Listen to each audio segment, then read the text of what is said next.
This is a $1.2 million motorhome for an F1 driver. Want to have a look inside? Let's go. Well, this is a monstrous 3-bedroom motorhome. It's such a lovely, spacious vehicle. Has 3 bedrooms, and that's ideal for a driver who perhaps wants his family to come along, maybe mum and dad, or perhaps his trainer in one room and manager in another. And this motorhome will probably do 5 or 6 races this year. Of course, it's got all the modern conveniences. I can see a toaster over there, coffee machine, a big screen TV both here and in the main bedroom. And it's not uncommon for drivers to want to set up a sim, as you probably already read. Max Verstappen has a sim set up in his motorhome. He doesn't rent one. He owns his own motorhome. He will spend so much of his downtime in his motorhome just doing sim racing. And what do you reckon a driver would pay for something like this? Well, it's in the order of 15 to 20,000 euros for the race weekend, so effectively 4 or 5 nights. But let's have a look at that, because if you were to go to, and I'll pick the Shangri-La Hotel in Saudi Arabia, one room is going to be just under 2,000 euros for the night, and if you've got 3 rooms, which is effectively what you have here, that's a lot of money times by 4 or 5, and you are smack bang in the middle of a very busy environment. I've just found out that this master bedroom has a Turkish sauna.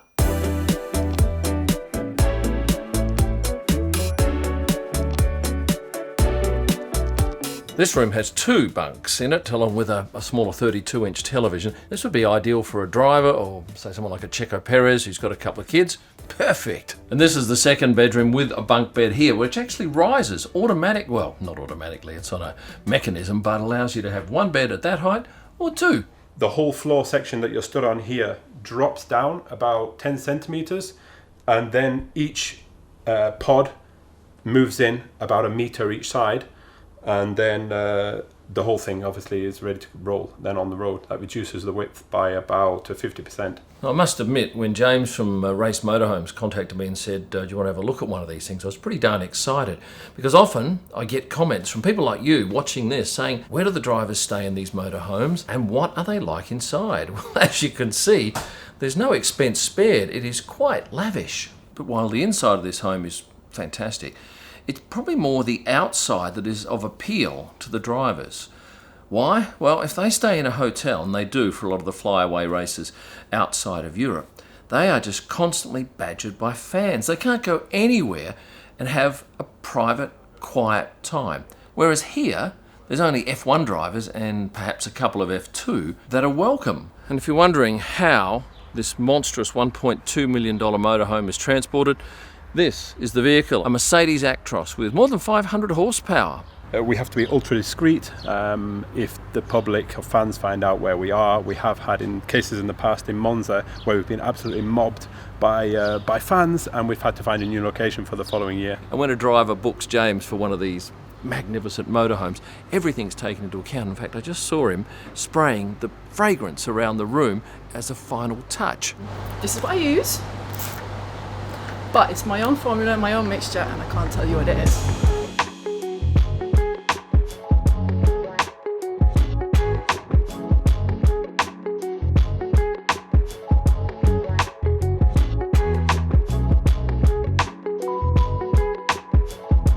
Do the drivers socialise with each other out here? Yeah, they do actually, because they're in such a secure area, and there's only other F1 drivers or F2 drivers or driver managers, so they tend to go out in the evening, kick a football around, goes up and down on a skateboard sometimes, and yeah, they'll just socialise generally together around the motorhomes. And that's something they can't do at the track as much as they used to, and certainly not out in a city or in a park, wherever they are racing. So to come out here, be able to have that freedom to move around without being bothered is of immense value to them. And I think when you look at the money involved here, it's pretty darn good value. So you, as a perhaps businessman, could you come and rent one of these vans and join up the little circus here? No, you can't. It's only available to F1 and F2 drivers. Coming back to this van though, it has Starlink. In fact, all of the vans have Starlink, so you've got internet. And this screen over here can feature the timing information live from the track. Now, at this point, I'm sitting on a bed that an F1 driver will be sleeping in tonight and for indeed the next 5 nights. This is certainly a different world to where most of us would stay for an F1 race. So this bed here has a Sleep 8 pod connected. What is that? It allows water to be pumped around. Obviously the sheet goes over the top, but water is pumped around and it can be set at the optimum temperature for a driver. So imagine that the driver's trainer would be working with the mob in New York to provide that system, coming up with the right temperature. They remotely link in, set it up, and bang, that driver sleeps at the right temperature for his body. So apart from the 4 TVs in this motorhome, this is a Harman Kardon sound system which is loud and beautiful quality.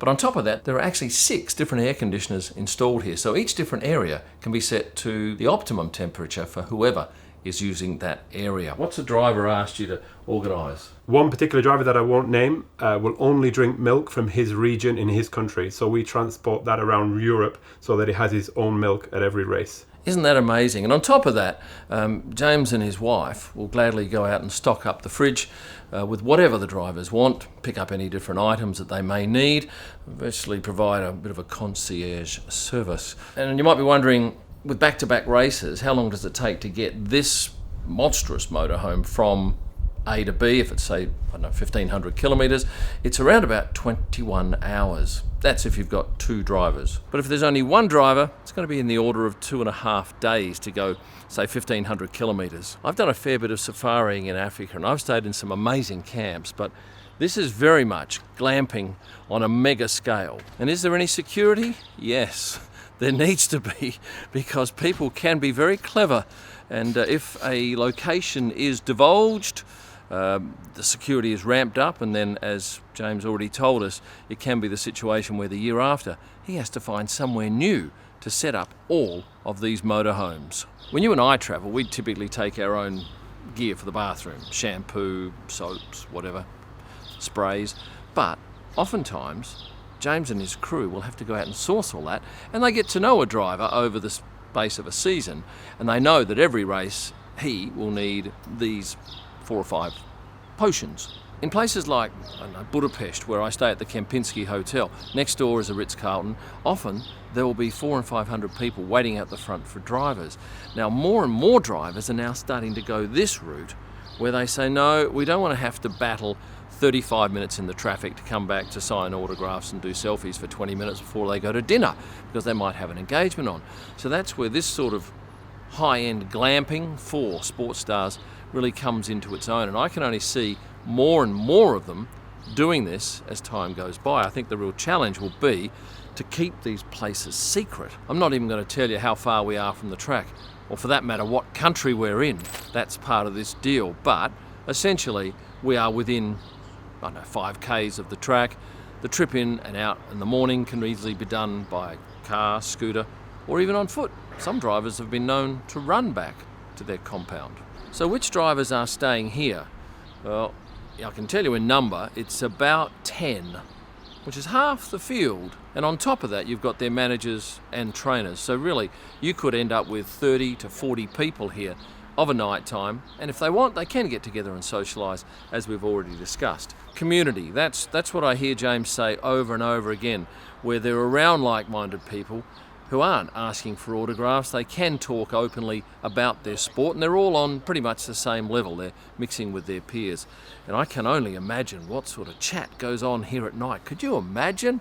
Especially after an interesting day on track, perhaps there's been some friction. Maybe here is where they sort all that out. Now, there is one location I can tell you where the drivers stay in a compound, because I've mentioned it so many times in my past videos.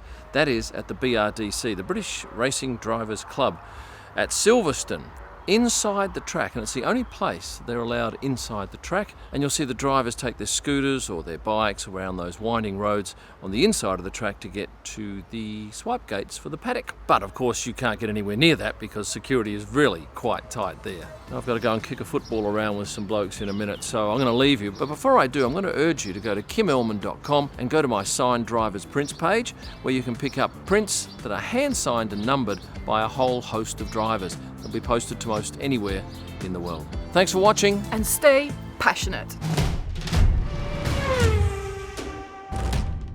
I'm just going to put my ass down here gently. Okay.